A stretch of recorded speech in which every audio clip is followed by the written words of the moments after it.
Hi, I'm Val Hart, the real Dr. Doolittle, and today I am interviewing Devin O'Branagan. Devin O'Branagan is the author of the young adult vampire novel Glory, the humorous chick lit novels Red Hot Property and Red Hot Liberty, and the metaphysical novels Spirit Warriors and Witch Hunt.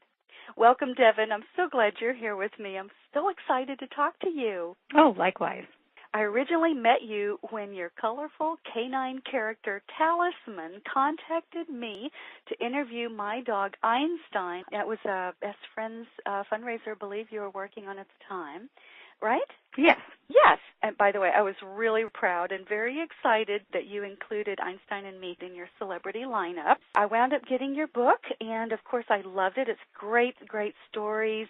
And the thing that intrigued me so much, and I love so much about your work, it's the way that you include dogs into your stories. It is so cool. I love the personalities, the insights, the way the dogs interact in the stories, and they're just so much fun. Thank you so much for being here. My pleasure. So, Devin, how did you come to write these books? What inspired you to do that? And why is it important for you to include dogs in them? Well, life is not complete without animals. So in my first two novels, they didn't include any characters that were animals. And when I took a break from writing, and when I came back, I wanted to make my work more relevant, more rich, more beautiful. So the truth is, I wrote Red Hot Property when my dog Colby had just died, when my mother had just died. Both of them had just died in my arms within 10 days of each other. My dog Jazz was dying, and I was at the lowest point in my life. I decided to write Red Hot Property, which became it was actually a humorous novel that I needed. It was a form of survival for me because I was at my lowest. So I wrote the funniest thing that I've ever written in my life, and in the process I wanted to do an homage to Colby, who had passed away. And so I created this character of Talisman based on her to honor her and as a tribute to her. Wow. Oh. So that's where it began, and then she became so popular, so popular. She has her own little fan club. She gets requests for her potograph. She gets at times we go through phases where she gets more requests for her potograph than I do for mine, and so it grew from there. And I realized that I wanted to incorporate the animals into the books. So when Red Hot Property was the first in a series of books that are this comic, humorous theme. And along the way, I decided to also start this young adult vampire novel series. Interesting choice of topic. Actually, there's a story behind that, too. But I want to hear it. I want to hear it. Okay. Well, actually, when I was writing Red Hot Property, or when I finished Red Hot Property, I called my literary agent and I asked her, what can I do to make Red Hot Liberty even more commercially appealing? And she laughed and she said, put a vampire in it. And I laughed, and then she stopped laughing, and then I stopped laughing, and she said, seriously, Devin, you should write a vampire novel. You could do a very good vampire novel. And so I went ahead and I started the vampire series, and Jazz had just died.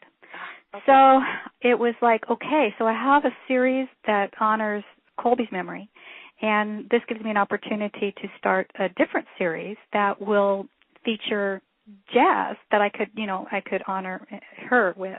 Wow. And so she became the intrepid demon-fighting Australian Shepherd Hallelujah. Oh, I love that. It was so true to her character, because where Colby was a prissy, pampered little show dog with attitude, Jazz was always the fearless one. She was totally fearless dog, the most fearless dog I have ever met, and got her in trouble a lot, actually. But it just was really a good thing for her personality. This character it was in total harmony. And all through the book, when I was writing it, every time I'd come to a scene where I had to figure out what I would have the canine character do, I would ask myself, WWJD, what would Jazz do? I love that. WWJD, what would Jazz do? That's brilliant. Yeah, and she's very, very popular now too. So we have two very popular canine characters now in these respective series. Oh man, I love this. Woo. So So I have another question. So is it true that you also feature the pets of friends and fans in your novels? I do. Actually, I do. Oh, my God. So how does that work? It started with the contest, and so maybe I should start talking about that. Okay. I became aware of Best Friends Animal Sanctuary and the work that they do through my grief counselor, with whom I was trying to process all of my grieving issues about my mother and my dogs and such. And I'm sorry, I get emotional when I talk about this. When my dogs died, I consulted a grief counselor who, interestingly enough, is affiliated with the Argus Institute, which is an organization at CSU Veterinarian Clinic up in Fort Collins. They are a public organization to help veterinarians deal with the grief issues related to the loss of their patients and for people who have lost their pets. And I was so devastated when I lost my girls that I went ahead and consulted with someone there who was very kind. And in the process of dealing with my grief, she suggested I do something in their memory to benefit other animals. And the organization that she referred me to was Best Friends Animal Sanctuary, or Society. They are the largest no-kill facility in the world. They are on 3,000 acres in southern Utah, and they rescue animals of all types. They try to adopt them out if they can, and if they can't, then if they're unadoptable for whatever reason, they keep them, and they love them, and they are an amazing organization, and they operate entirely by donation. Okay. Well, I was not in a position to give a lot of money to them. For a while, I gave them regular donations. But when I wrote Red Hot Property, since it was also, the book itself was in memory of one of my dogs, I thought, okay, well, I need to do something I can tie in with this project. I decided something that would be fun for everybody would be to hold a raffle where all proceeds went to Best Friends Animal Sanctuary. Wow. And the winner of the raffle, their pet would become a character in the next book of the series. Oh, that's so cool. So I have held 2 raffles now, and I have now a character that was chosen to be in the second book of the series, which I'm working on now, which is Red Hot Liberty. Mm-hmm. And then the winner of the third raffle, or the second raffle rather, will be in the third book, which is called Red Hot Vampyre. Uh-huh. The winners of those 2 raffles, their animals are going to be featured in these 2 books. And then also some of the people who just entered the raffle, I decided to honor their participation by including some of their animals in very minor walk-on kind of roles in the books. And so that's going to be fun. And then I also just have some friends that I'm including their pets. I have some friends with very interesting pets, so I'm including them as I go, as I can. I'm trying to not make it too overwhelmingly animal focused, but I want to have, the color that provides. Well, it adds a unique and I think a brilliant dynamic. Plus, when you touch into the consciousness of dogs and other animals, it expands your work entirely. It brings in a whole nother life into it that all of us animal lovers are sensitive to and we resonate with. That's why we love having animals in our life. We love reading about them, and I think it's a delightful concept. And, of course, I'd love to have Einstein, the psychic pickle-eating pup, in one of your books, but I know that's up to you. Actually, I'm going to try to put him in Red Hot Vampyre. Oh, my God. Wow. I am. Oh, that one's going to deal a lot more with the paranormal, so that will work. Oh, well, I'm so excited. Thank you. So that's how you got involved with Best Friends Animal Society, and that's also how you've used your novels to raise money? Yes. And do fundraising for them also. That's wonderful. I love that. Yes, they were very thrilled, and the success was wonderful, and a lot of money was raised for them. So it was win-win. I love it. That's so wonderful. I know we both feel really strongly about animal welfare, taking care of our animals, keeping them off the streets, giving them good forever homes, stepping in when there's a need. I'm delighted to support you in all of that, and, of course, I'm a supporter of the Best Friends. So, here's a rumor. I have heard that there's a celebrity canine that's going to be featured in your upcoming novel, Red Hot Liberty, are you at liberty to tell us about that? Yes, I am, actually. And there's a story behind this, too. Of course. Okay. When my late Australian Shepherd Jazz was dying, she had a very lengthy, very difficult illness. And right near the end, I was watching 2006 Crufts dog show. The winner of 2006 Crufts Best in Show was a Blue Merle Australian Shepherd, just like Jazz. It was, and I don't know, there was an emotional thing that happened to me Really? when I was watching it. I was sitting there with her, and we were watching it on television, and I started to cry because it was like this dog, this almost mirror image of her, was at the very height of his moment in life, the height of his power and his glory and his magnificence. And Jazz's light was fading, and it was just very poignant. And I'll just never forget that. And it also, Chance was the first Australian Shepherd to have ever won Crufts. Wow. And it was very momentous. And Crufts is the largest, most prestigious dog show in the world. Uh-huh. So it was a big deal. Several years later, I met the owner of Chance, the person who has Chance, and we struck up a friendship. When I was, as I started to plot my novel, Red Hot Liberty, I asked her if I could include him as a character in the book. And it took a long time for her to make that decision, and she ran it by the original breeder and had to get, in her mind, she wanted to get everybody's permission, and she wanted to get to know me better, too, to make sure I would not do something terrible with this, to besmirch the reputation of her dog. His official name is Caitlin I'll Take a Chance, and his call name is Chance. And he has so many awards now. But anyway, so I came up with and you've got to remember the Red Hot series is a comic series. Uh-huh. And so I came up with a plot line where Talisman, who is the prissy pampered show dog with attitude, is a Blue Merle Australian Shepherd, and Chance is a Blue Merle Australian Shepherd. And Merles are not allowed to mate with Merles because genetically their puppies would be born deaf, blind, and otherwise. So it's a big no-no to mate them. So I decided to create a funny little subplot where they have experienced this forbidden love, and they're deeply passionately in love, but they can't do a thing about it. Star-crossed lovers, I love it. Star-crossed lovers. She wears a little scarf that says just like Romeo and Juliet, and so it's very, very funny, and it also conveys a learning message too, which I do try to do with all my fiction, because a lot of people do not understand the genetics and that they can't be bred. And unfortunately, every year, many puppies are born that are blind and deaf because of people's ignorance. They just don't understand that they can't breed these two, the two together. So I'm hoping it will also educate as well as entertain. Right, and that brings us to the topic of responsible dog breeding. People just need to be more conscious of what we're doing and bringing puppies into the world and being sure that they have homes and that we're giving the very best start in life that we possibly can. Absolutely. And know what you're doing and understand the breed and understand how to place the breed with personality types and, be responsible in it. I fully support responsible breeding. Yeah. Thank you. I'm so glad. I do, too. And I certainly teach my students and listeners and clients and everybody that I meet also to pay attention.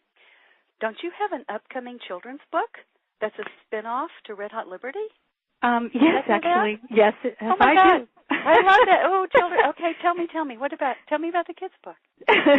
Oh, this is funny. There is a little funny scene in Red Hot Liberty that is obviously not from the dog's perspective because, Red Hot Liberty is a very sophisticated adult chick-lit novel series. Yes. I think Janet Ivanovich's Stephanie Plum series. It's it's of that ilk. And but I have this funny little scene that was just too priceless that I realized I wanted to do something more with from the dog's perspective, and it wasn't appropriate to do it in that book. So I'm doing an offshoot of it as a children's book, and the working title of it at this point is Show Dog Sings the Blues. In it, she goes to visit her sister, Madison, who is, as an aside, based on my late Colby's only surviving child who is now 15 years old. Oh, my. And she is a Blue Merle Australian Shepherd who lives in Fort Collins, Colorado. And she's still going strong because she is so feisty. And she actually is very inspiring. So that is another case of me taking the dog of a friend and incorporating it into my fiction. Well, in Show Dog Sings the Blues, Talisman goes to visit her sister Maddie for a regularly scheduled play date on a ranch because Maddie is a hardcore cow dog, which is, of course, the polar opposite to my prissy pampered little Talisman. Because they're both Blue Merles, and through the ignorance of a new ranch hand, after she's dropped off for the day for their little play date, he gets the two confused after they fall in a mud puddle. Oh! After their little scheduled playtime, he puts whom he thinks is Talisman back in the house to rest for the day because she is this pampered princess, then goes to work with whom he thinks is Madison, but he's got the two dogs confused. It is an Australian Shepherd Freaky Friday. And so poor Talisman has to muddle through the day trying to work as a cow dog. Trying to figure out how to be a cow dog. Yeah, how to be a cow dog. And poor Madison is in a panic attack in the house, looking out the window with her sweaty paws against the glass, going, "Oh my God, what is my sister going to do on my ranch today?"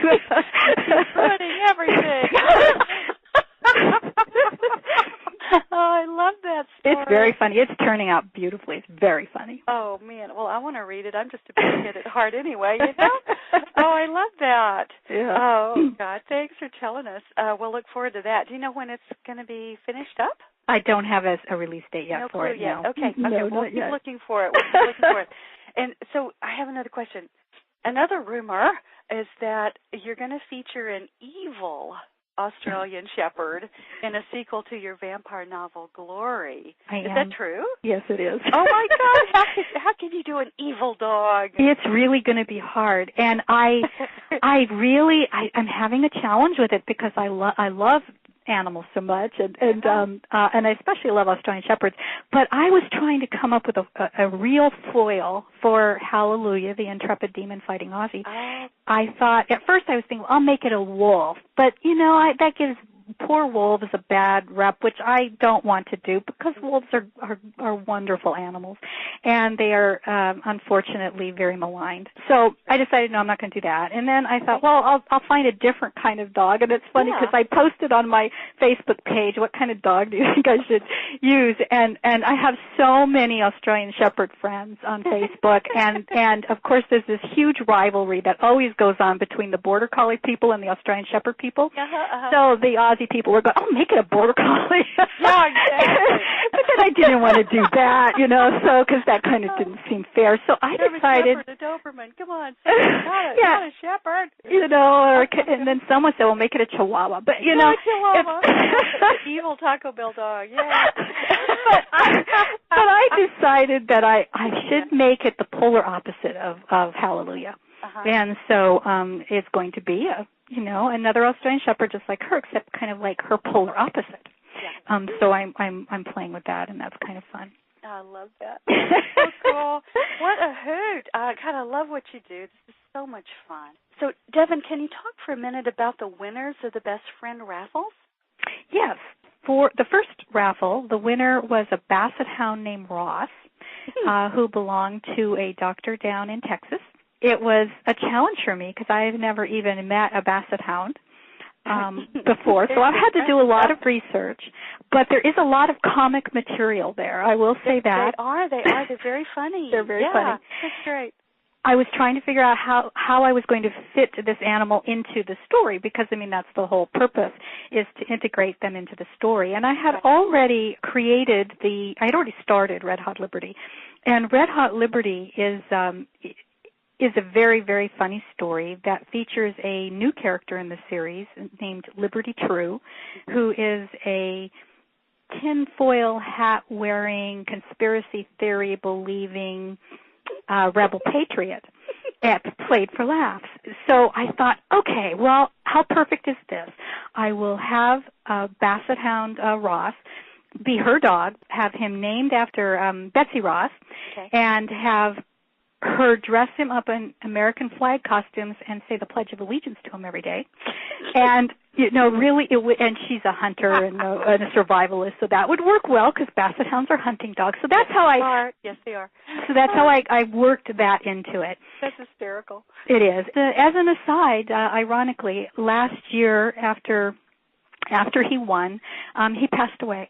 And so for his person, this will be a real good tribute. So I'm very pleased that I was able to, that it all worked out like it did. Yeah, what an amazing way to memorialize your loved one, your dog forever, Yes. What a cool idea. So that worked out very well. Mm-hmm. And then the raffle winner for the second book, the second raffle for the third book. Sorry, I get a little confused here. It's a little challenging.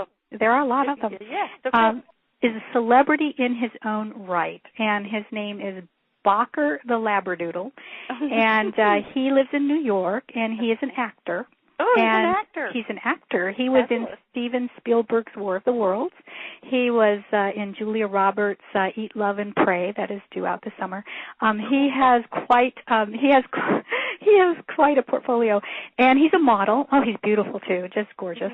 So I've got this Labradoodle. Again, I know nothing about Labradoodles, so I'm thinking, what am I going to do with him in the third book? And I haven't begun writing the third book yet, but I have plotted it out.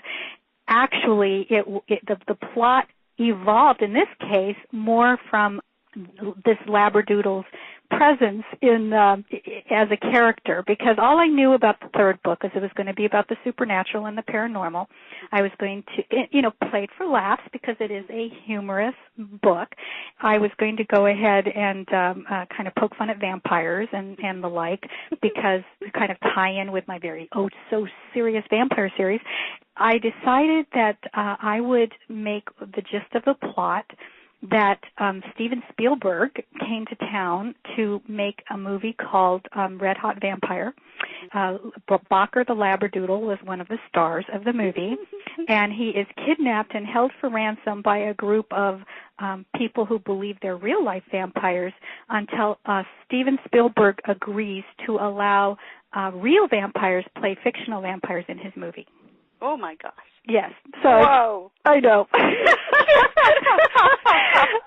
So it's funny, and that is. So I'm very, very pleased that Bocker is going to be part of the third book in the series. Oh man, I'm so excited! I want to read them right now. Hurry up! Let's get off the phone. You have more writing to do, Devin. I know. I'm writing as fast as I can. Oh God, I love it. I can just imagine living with these characters. With the stories in your own mind, in your mental workshop, having them evolve and bringing in all the personalities. I love what you do. It's so much fun. I'm having a blast. It's truly fun. Yes. And I do want to mention that I haven't ignored the cats. I haven't. Cat and horse and bird people. Well, there was a gal who entered both raffles and did not win. I wanted to honor her participation. I contacted her and I said, you didn't win, but you've entered both raffles, and I would like to, do something, if I may, to honor you for that. And so I will include your animal. What is your animal? And she has this Tonkinese cat named Marina Knight, who is a very mysterious cat. So as they all are, don't you? Yes. This cat is going to become a new character in the series and belong to the goofy psychic. Sorry, the goofy psychic that is a character in all three of the Red Hot books. I love it. Oh God, I know we've been chatting for quite a while now, so. We could keep going. I want to know a lot more. I'm one of those inquiring minds. But I think let's go ahead and call it quits at this point. Tell people how they can find you. So, you have a website?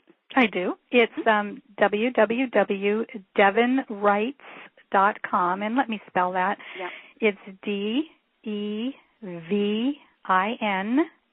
Writes, WRITES, all one word, devinwrites.com. Got it. Great. And so everybody listening, go to devinwrites.com and sign up. You have a newsletter, right? I do. Please sign up for my e-newsletter. I send it out monthly. this will keep you updated about all the news in relation to my books that are out now and the ones that are upcoming. Right, and then if you do future raffles or any other things that you're up to, right, you'd let folks know. Right, and actually I do contests of all sorts. Right now I'm doing one for the best title for the children's book. Oh, and cool. The best one so far, the one that we like so far, is The Show Dog Sings the Blues, but we're still open. We haven't decided for sure. That's just our working title. Mm-hmm. The winner will ultimately be mentioned in the book, and their pet will be featured, in that regard, or their animal-based business or anything animal-related that they would like to promote. I am going to include that in the acknowledgments and on the website as the prize. And, of course, while people are on your website, devinwrites.com, I'm betting that they could actually buy your books. Yes, I have a bookstore there. Yes. Good. And they can buy autographed copies directly from me. Of course, my books are available, in bookstores and via Amazon, etc. But if they buy it from me, they can get my autograph and either Hallelujah or Talisman's potograph per their request. They do have to ask, but when they place the order, there's a way for them to send, to request that. So what a cool thing. I love this, Devin. So everybody listening, be sure and go to devinwrites.com. Tell your friends, please. I know a lot more folks want to know about these kinds of books and what you're up to.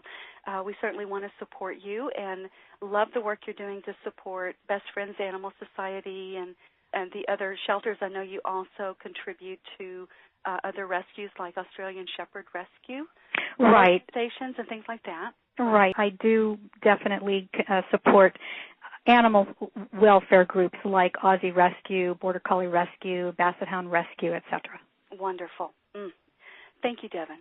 You're welcome. I've had a blast talking to you. I have had fun. Thank you. Okay. Let's just say goodbye. Bye. Ready? Bye. Bye, everybody. Thanks for listening. Bye. Bye-bye.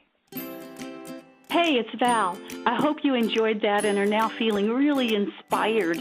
There's 3 things I want you to do next. 1, go tell your animals you love them right now. And 2, share this with your friends so they can enjoy it too. And the 3rd thing, really important, get your copy of my free ebook, Hidden Secrets to Communicating with Pets. Go to learnhowtotalktoanimals.com. You're going to love it. You'll learn 3 fundamental communication and connection principles that will help you understand and bond at a deeper level. And you're going to find out how to send a message to animals in 3 easy steps. It works with every animal, every time. This is good stuff. All right. See you there. Bye.